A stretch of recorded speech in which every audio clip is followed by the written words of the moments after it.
자, 하나님 말씀 보겠습니다. 오늘 우리에게 주신 말씀은 고린도전서 11장입니다. 고린도전서 11장 2절부터 16절까지 말씀입니다. 신약성의 276조, 나에게 준 하나님의 음성으로 한 절씩 교독합니다. 너희가 모든 일에 나를 기억하고 또 내가 너희에게 전하여 준 대로 그 전통을 너희가 지킴으로 너희를 칭찬하노라. 그러나 나는 너희가 알기를 원하노니 각 남자의 머리는 그리스도요 여자의 머리는 남자요 그리스도의 머리는 하나님이시라. 무릇 남자로서 머리에 무엇을 쓰고 기도나 예언을 하는 자는 그 머리를 욕되게 하는 것이요 무릇 여자로서 머리에 쓴 것을 벗고 기도나 예언을 하는 자는 그 머리를 욕되게 하는 것이니 이는 머리를 민 것과 다름없느니라. 만일 여자가 머리를 가리지 않거든 깎을 것이요 만일 깎거나 미는 것이 여자에게 부끄러움이 되거든 가릴지니라. 남자는 하나님의 형상과 영광이니 그 머리를 마땅히 가리지 않거니와 여자는 남자의 영광이니라. 남자가 여자에게서 난 것이 아니요 여자가 남자에게서 났으며 또 남자가 여자를 위하여 지음을 받지 아니하고 여자가 남자를 위하여 지음을 받은 것이니 그러므로 여자는 천사들로 말미암아 권세 아래 있는 표를 그 머리에 둘지니라. 그러나 주 안에서는 남자 없이 여자만 있지 않고 여자 없이 남자만 있지 아니하니라. 이는 여자가 남자에게서 난 것 같이 여자도 여자로 말미암아 났음이라. 그리고 모든 것은 하나님에게서 났느니라. 너희는 스스로 판단하라. 여자가 머리를 가리지 않고 하나님께 기도하는 것이 마땅하냐. 만일 남자에게 긴 머리가 있으면 자기에게 부끄러움이 되는 것을 본성이 너에게 가르치지 아니하느냐. 만일 여자가 긴 머리가 있으면 자기에게 영광이 되나니 긴 머리는 가리는 것을 대신하여 주셨기 때문이니라. 같이 읽습니다. 논쟁하려는 생각을 가진 자가 있을지라도 우리에게나 하나님의 모든 교회에는 이런 관례가 없느니라. 아멘. 옆 사람과 인사하겠습니다. Happy Father's Day. 시작. Happy Father's Day. 뒷 사람과 인사하겠습니다. 커피 한 잔이면 됩니다. 시작. 커피 한 잔이면 됩니다. 오늘 같은 날씨는 따끈한 커피가 최고죠. 지난 한 주간에는 처음이라는 그 말이 자주 들렸던 주간입니다. NBA 농구 결승전에서 토론토 랩터스가 창단 이래 처음으로 이렇게 우승을 했습니다. 이것은 미국 프로 농구 역사상 처음으로 미국 팀이 아닌 캐나다 연고를 두는 팀이 우승한 거예요. 얼마나 기뻤는지 에어 캐나다에서 하루 동안 15% 세일을 하더라고요. 와, 그 메일을 받았는데 갈 데가 없어가지고 그걸 쓰질 못했네요. 또 FIFA 20세 이하 월드컵에서 한국이 처음으로 결승전에 올라간 거예요. 어제 아쉽게 지기는 했지만 준우승도 한국 축구 역사상 처음이거든요. 게다가 우리 강인이가, 앞으로 강인이라고 부를 거예요. 우리 강인이가 MVP 골든볼을 받았어요. 이것도 처음으로 있는 일이에요. 하나 더 있습니다. 우리 교회 축구팀이 거의 5년 만에 처음으로 결승에 진출했습니다. 할렐루야. 드디어 3등에서 벗어났어요. 예. 우리 코치인 우승기 집사님이 오늘은 꼭 우승기를 꼭 가지고 오겠다라고 얘기를 하셨습니다. 2등 하면 그 이승기 되는 거고요. 물론 준우승해도 됩니다. 저도 돼요. 그러나 우승하면 우리 교회 장로님들이 짜장면 전체 안 사주시겠어요?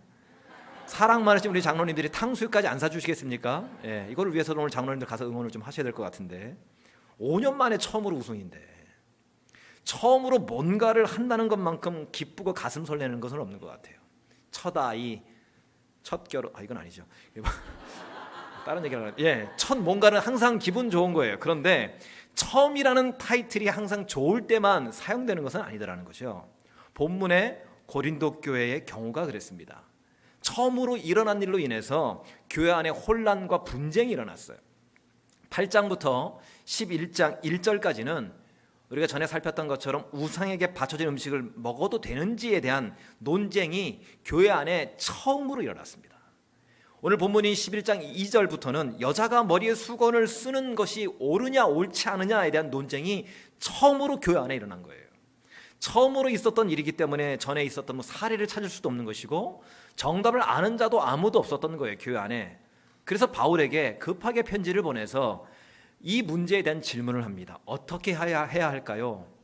사실 이 본문이야말로 성경에서 아까 본문을 읽으셔서 아시겠지만 성경에서 가장 난해하고 오해가 많기로 유명한 말씀입니다. 굉장히 어려운 말씀이에요.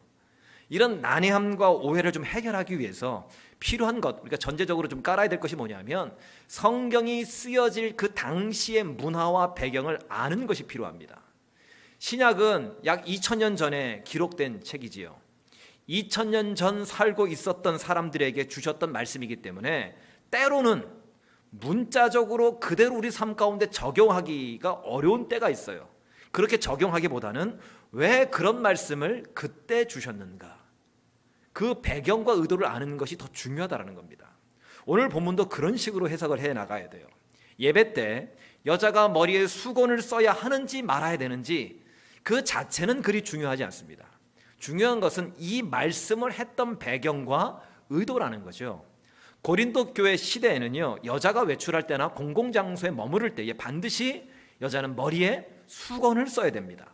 왜냐하면 머리에 수건을 씀으로 인해서 내 자신이 머리가 아니다, 리더가 아니다라는 것을 보여주는 거예요. 자기 위에 다스리는 자가 있음을 증명하는 것으로 머리에 수건을 쓰게 했습니다. 군인의 모자를 쓰는 이유도 마찬가지예요. 군인의 모자는 자기 위에 명령권자가 상관이 있다라는 것을 나타내는 것이에요. 그러니까 머리에 뭔가를 쓴다라는 것은 내 위에 머리 되는 존재가 있다라는 것을 뜻하는 것입니다. 그러니까 여자의 머리 되는 존재는 누굴까요? 이 시대에는 바로 남자였어요. 오늘 파더스 데이잖아요. 남자라니까요. 그 당시는요, 철저한 남성 우월주의의 문화였어요. 그때는 그랬어요. 아브라함 시대에도 그랬죠. 그리고 그때는 더 했죠. 더 오래된 얘기니까. 지난 수요 예배 때도 우리가 좀 살폈지만 자기 아내를 누이라고 속여서 애굽 왕 바로에게 줬습니다. 줬던 이 아브라함이 나쁜 남자인가요? 지금 우리의 도덕상으로 보면 나쁜 남자죠. 아니, 나쁜 놈이죠. 이거는요. 어떻게 지 살겠다고 자기 아내를 다른 남자, 외간 남자에게 줘요? 말도 안 되는 거예요. 나쁜 놈이에요. 그런데 그 당시 여자의 위치는 자기 가문을 위해서, 자기 집안을 위해서 얼마든지 다른 사람에게 양도될 수도 있는 위치였다라는 거예요. 그러니까 그 근거로 아내 사레가 자기를 외간 남자에게 넘긴 그 아브라함 남편에게 대해서 성질을 냈거나 원망을 했다는 얘기가 성경 어디에도 나와 있지 않습니다. 아브라함이 나중에 아비멜렉에게 또 아내를 누이라고 속이면서 건네주거든요. 그때도 사레가 바가지를 긁었다거나 이혼 소송을 했다는 얘기가 성경 어디에도 나와 있지 않아요. 그 당시는 그게 자연스러운 거였어요. 그게 보통의 문제였어요. 그런 차원에서 보면 아브라함은 나쁜 남자인가요? 아니에요. 보통 남자예요. 물론 하나님 말씀에 근거하면 나쁜 남자가 맞습니다. 어쨌든 지금 이랬다가는요, 지금 아브라함처럼 이런 식으로 했다가는 이건 뼈도 못 추려요. 지금은 오히려 남자가 여자분들 눈치를 봐야 생존이 가능한 시대잖아요. 그래서 나온 말 중에 전에 한번 말씀드렸죠. 남자 50대는 아내에게 밥 달라고 했다가 매를 맞고요.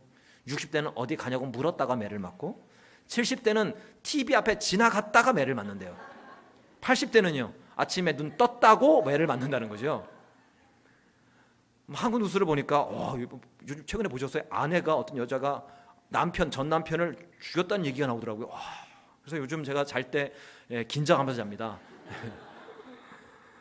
하지만 고린도 교회 시대는요, 달랐다니까요. 여자가 머리에 수건을 쓰는 것은 여성다움을 드러내는 것이고 남자가 머리임을 증명하는 것이고 또 그것이 당연한 것이었어요. 단 창녀는요, 몸을 파는 창녀는 머리에 수건을 쓰지 않았습니다. 머리에 온갖 장식을 해야 되는데 수건을 쓰면 안 되잖아요. 무엇보다도 얼굴로 먹고 사는데 수건을 써버리면 영업에 지장이 있으니까 안 썼다고요. 그런데 고린도 교회 여자 성도들 중에 바울이 가르치기를 예수 안에서는 남자나 여자나 똑같다, 동등하다 그러고 예수 안에서는 자유하다, 모든 것이 가하다라고 얘기를 하니까 이 여자 성도들이 맞아, 자유하지 하면서 머리를 풀어헤치고 예배에 와서 예배를 드리는 자들이 있었다라는 거예요. 이것이 그 당시 어느 정도의 그 교회 안에서 충격이었냐 하면요, 오늘 주일 예배를 오는데 어느 여자 성도님이 빨간 망사 스타킹에 초미니 미니스커트를 입고 오는 것과 똑같은 거예요. 별로 놀라지 않으시네요. 심지어 상상하지는 마십시오. 주일 예배, 이게 예배에 찬양대로 오고 아까 구역 찬양하는 것처럼 그런 옷에서 예배를 드리시는 분이 미니스커트를 입고 오시는 것과 똑같은 거예요. 어떤 느낌인지. 머리에 수건을 쓰지 않고 예배 드리는 것이 그 당시에는 그 정도의 충격이었다고요. 또한 세상 사람들이 그것을 보면 교회는 창녀들이 있는 집단이구나 라고 손가락질할 것이 뻔한 거예요. 창녀들만 머리 아무것도 안 썼으니까. 그러다 보면 복음 증거에 장애가 될 수밖에 없는 거잖아요. 그래서 교회 안에 논란이 일어나고 다툼이 일어난 겁니다. 이 문제에 대해서 바울이 지금 답을 주고 있어요. 바울은 여자들이 수건을 쓰는 문제를 통해서 어떤 교훈을 주고 있느냐 같이 읽습니다. 첫 번째, 시작. 하나님께만 영광을 돌려라, 이거예요. 수건을 쓰든 안 쓰든 그것이 하나님께 영광을 돌리는 것이냐 영광을 돌리지 않고 있는 것이냐, 그것이 핵심이라는 거예요. 3절입니다. 시작. 각 남자의 머리는 그리스도요 여자의 머리는 남자요 그리스도의 머리는 하나님이시라. 자, 이걸 가지고 남녀 차별이라고 생각하시면 안 됩니다. 예수 그리스도의 머리가 하나님이시래요. 이 얘기는 예수님이 하나님보다 못하다, 열등하다 이런 얘기가 아닙니다. 성부, 성자, 성령 다 동등하십니다. 똑같은 위격이세요. 그러나 그 역할은 각각 다르시죠. 그 역할에 따라서 순서와 질서가 정해지는 겁니다. 아들 예수님은 아버지 하나님께서 이 땅 가운데 보내셨고요, 아들 예수님과 하늘 아버지께서 함께 성령님을 이 땅에 보내셨어요. 아랫사람을 시키듯이 보낸 것이 아니라 역할 분담 차원에서 그렇게 보내신 거예요. 동일한 차원, 관점으로 보면 여자의 머리는 남자라는 것도 마찬가지예요. 남자가 여자보다 우월하고 여자가 남자보다 열등하다는 얘기가 아닙니다. 오히려 기능적인 면으로 보면 여자분들이 훨씬 더 탁월하신 거예요. 탁월하셔요. 일단 재료부터가 좋아요. 여자분들이요. 남자는 아담은 뭘로 지어졌어요? 흙으로 지어졌고, 하와는요 갈비뼈로 지었잖아요. 그릇으로 치면 여자는 본차에 나고 남자는 질그릇인 거죠. 사기 그릇. 또한 하나님이 하와를요 무슨 배필로요? 돕는 배필로 만드셨어요. 상식적으로 생각해 보십시오. 돕는 자가 탁월한가요? 도움을 받는 자가 탁월한가요? 당연히 돕는 자가 탁월한 거죠. 제 경험으로 봐도요 여자분들이 훨씬 더 똑똑하고요 훨씬 더 지혜로우세요. 굉장히 현명하십니다. 여자분들은요 다 오르십니다. 네. 오늘 집에 가면 맛있는 거 제가 먹을 것 같아요. 그런데 창조 질서로 바라볼 때는 어떠냐? 8절입니다. 8절 시작. 남자가 여자에게서 난 것이 아니요 여자가 남자에게서 났으며. 하나님이 창조하실 때에 아담을 먼저 창조하시고 나중에 하와를 창조하셨지요. 창조의 질서상으로 보면 누가 먼저예요? 남자가 먼저라는 거예요. 남녀 평등이나 남녀 차별 얘기하는 게 아니라 차이를 얘기해요. 차별과 차이는 다른 거예요. 남자가 먼저 창조됐다는 거예요. 남자의 머리, 여자의 머리라고 할 때 그 머리라는 단어도 마찬가지입니다. 우두머리, 지도자라는 뜻도 있지만 헬라어 원어로 보면 이 머리라는 뜻에는요 원천, 기원, 근원이라는 뜻이 훨씬 더 강해요.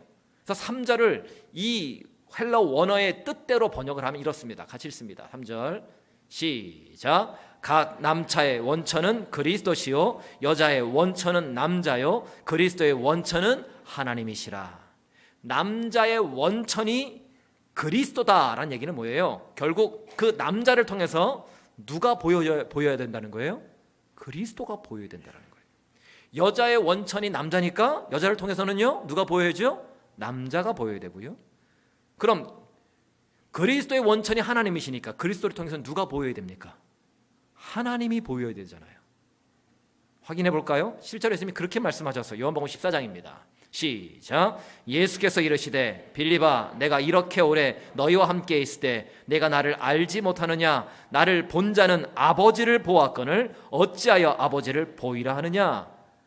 예수님을 본 자는 곧 누구를 봤다고요? 아버지 하나님을 본 거예요.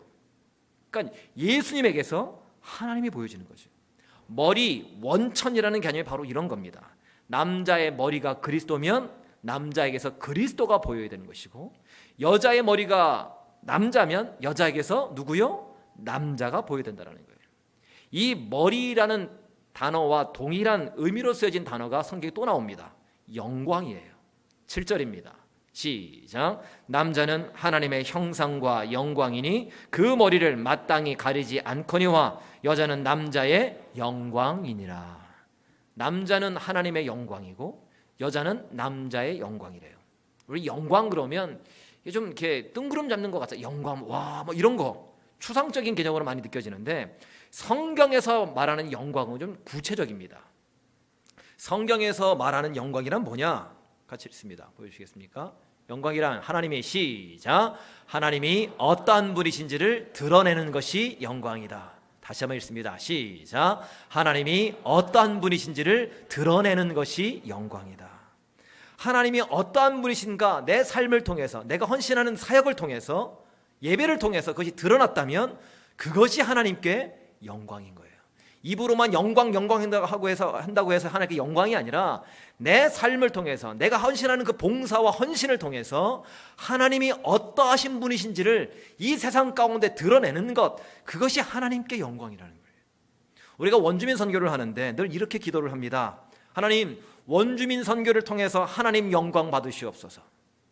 이게 무슨 말이냐면 원주민 선교를 통해서 하나님은 사랑의 하나님이시구나, 긍휼의 하나님이시구나, 약자와 소외된 자를 돌보시는 하나님이시구나, 한 영혼을 천하보다 귀하게 여기시는 하나님이시구나, 이것을 원주민들이 보고 듣고 느끼며 고백하게 만드는 것, 하나님이 어떠하신 분인지를 드러나게 만드는 것, 이것이 하나님께 영광 돌리는 거예요. 그렇기 때문에 남자가 하나님의 영광이라는 것은 남자를 통해서 하나님이 어떠한 분이신지를 보이고 드러내는 겁니다. 여자가 남자의 영광이라는 말도 여자를 보면 남자가 어떤 분인지를 나타내는 거죠. 그래서 바울이 지금 뭐라고 권고하느냐? 예배 드릴 때에 남자는 머리를 가리지 말고, 뭐 수건 같은 거 쓰지 말고, 모자 같은 거 쓰지 말고 예배를 드리래요. 왜요? 남자의 머리가 누군데요? 남자의 머리가 누구라고 그랬어요? 그리스도. 남자의 그 머리가 그리스도인데 그 머리를 가려버리면 누구를 가리는 것이 돼요? 그리스도를 가리는 것이 된다는 거예요. 하나님의 영광을 가리는 것이 된다는 거예요. 하나님의 영광이 잘 드러나도록 남자는 머리를 가리지 말래요. 모자나 수건을 쓰고 예배드리지 말라는 겁니다. 반면에 예배드릴 때에 여자는 머리를 수건으로 가리고 예배를 드리래요. 왜요? 여자의 머리가 누구기 때문에? 남자기 때문에. 머리를 가리지 않고 드러나면 여자의 머리를 통해서 누가 보이겠어요? 남자가 보이는 거예요. 하나님의 영광이 드러나지 아니하고 남자가 보이는 거죠. 이해되십니까? 이해되세요? 좀 어려운 얘기를 한 건데 이해되십니까? 네, 되게 쉽게 잘 설명하고 있기 때문에 잘 하고 있을 거라고 생각해요. 그러므로 예배 때는요, 오직 누구의 영광만 드러나야 할까요? 오직 하나님의 영광만 드러나야 된다는 거예요. 그래서 예수 그리스도만 예배 가운데 보여야 된다는 거예요. 예수 그리스도를 통해서 하나님이 누구신지가 예배를 통해서 드러나야 된다는 거예요. 수건을 쓰느냐 안 쓰느냐 이것이 중요한 것이 아니라 바울이 얘기하는 게 핵심이 이겁니다.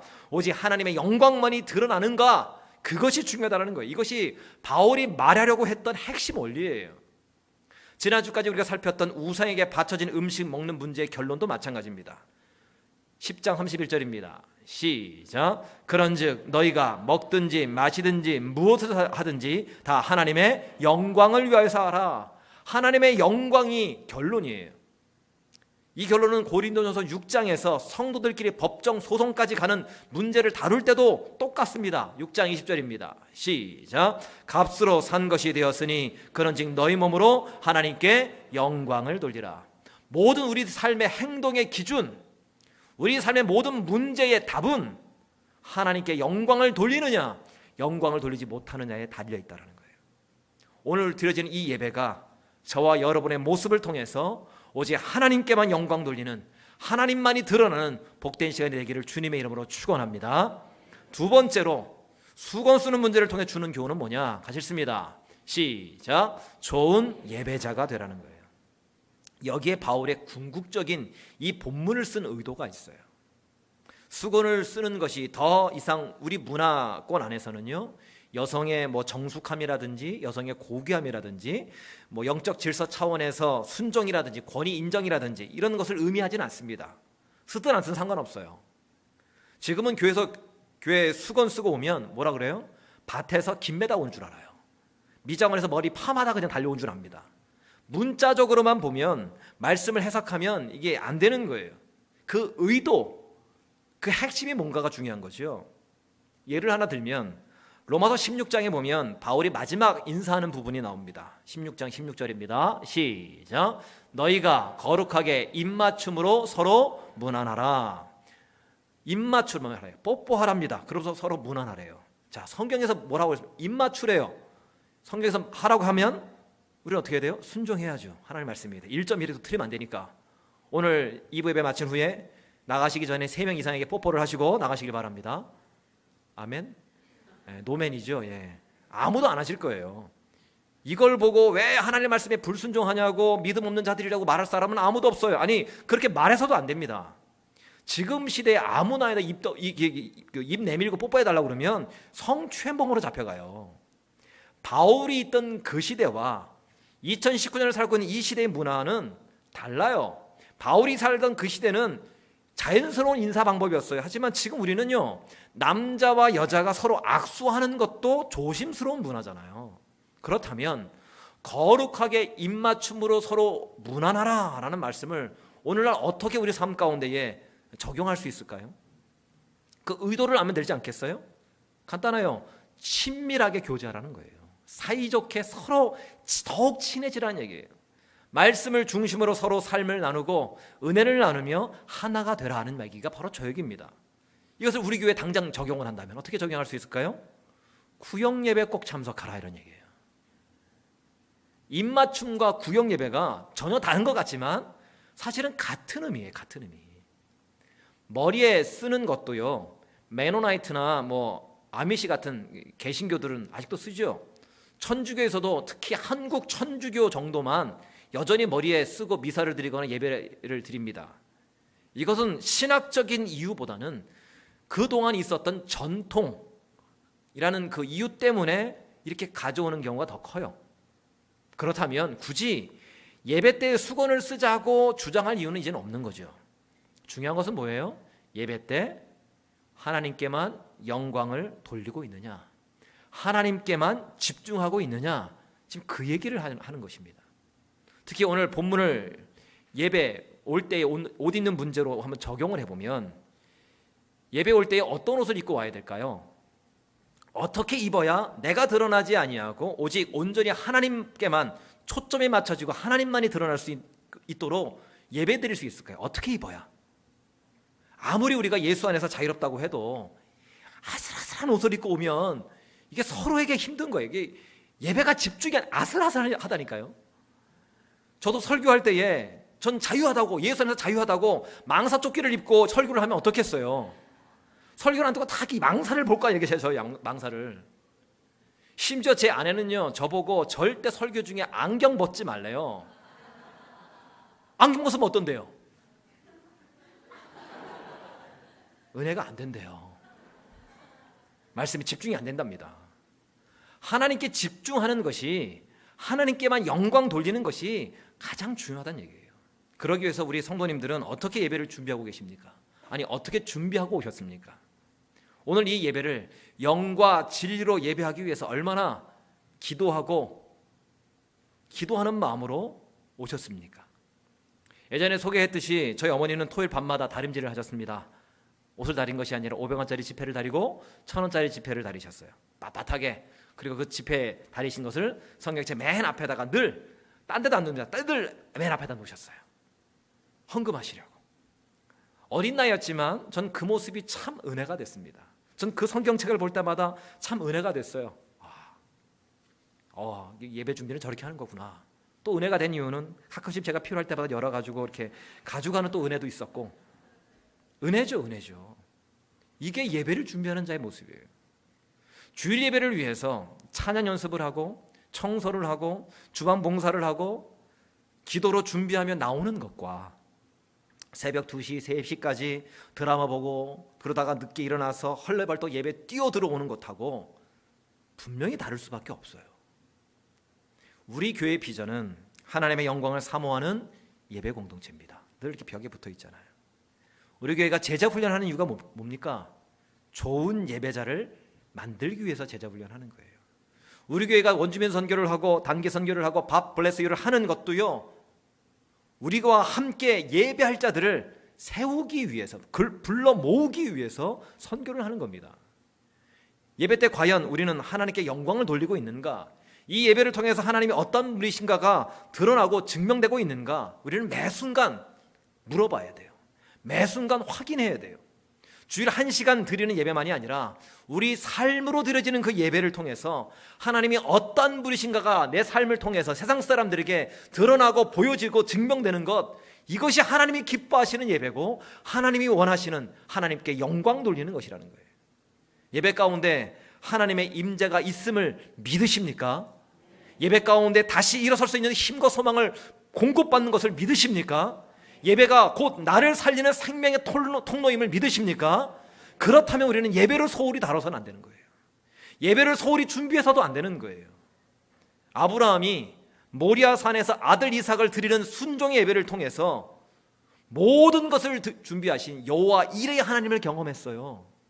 예배 드릴 때 여호와 이레의 하나님, 사무엘이 돌을 쌓고 단을 쌓으며 예배할 때에 도우시는 에벤에셀의 하나님을 경험하게 됩니다. 히스기야가 하나님 앞에 엎드려 기도하며 예배할 때에 치유하시는 여호와 라파의 하나님을 경험하게 돼요. 예배할 때요, 최선을 다해서 예배할 때. 하나님은 오늘도 영과 진리로 예배하는 그 예배자를 찾으십니다.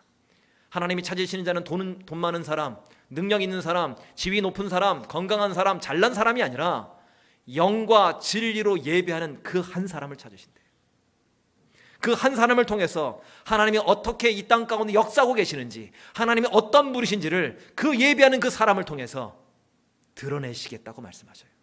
부족하고 연약하지만 영과 진리로 예배하는 그 자를 통해서 하나님께서 얼마나 대단하신 분이신지를 증명해 보이시겠다고 말씀하셔요. 그 하나님이 찾으시는 그 예배자가 여기 있다고, 내가 그 예배자로 서 있겠다고 고백하고 결단하는 저 여러분 되시기를 주님의 이름으로 간절히 축원합니다.